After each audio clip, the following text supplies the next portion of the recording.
Pharyngitis.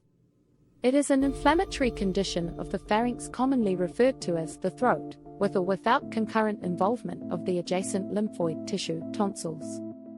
Pharyngitis is one of the most common illnesses in children, occurring more frequently in cold weather when viral infections are prevalent. In children less than 5 years, pharyngotonsillitis is usually viral. In those greater than 5 years, bacterial causes predominate, with group A beta hemolytic streptococcus being the most common, often associated with a history of close contact. Viral pharyngitis is typically associated with fever, sore throat, cough, rhinorrhea, hoarseness, oral ulcers, and conjunctivitis. Bacterial pharyngitis is commonly present with sore throat, fever, low or high grade, headache, decreased appetite, fatigue, nausea, vomiting, and stomachache. On examination, pharyngitis often shows pharyngeal redness and enlarged red tonsils with or without exudate, palatal petechiae, and tender anterior neck lymph nodes in strep pharyngitis.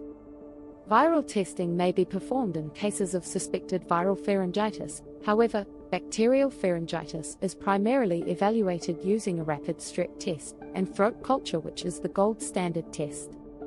Physicians use the Centaur or modified Centaur score to predict strep pharyngitis. This score takes into account the following factors: fever, absence of cough, tonsillar exudates, tender cervical nodes, and age.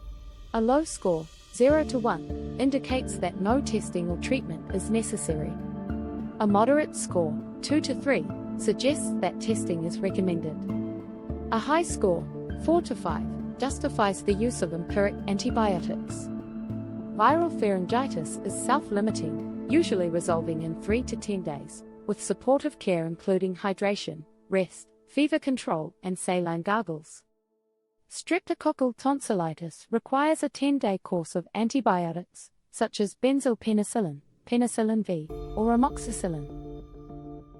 Treated strep pharyngitis generally has a good prognosis. However, suppurative complications can occur in adjacent structures. Immune-mediated, non-suppurative complications, such as rheumatic fever and post-streptococcal glomerulonephritis, may also occur. Children with group A strep pharyngitis should remain home until they are fever-free, feeling well, and have taken at least 12 hours of appropriate antibiotics.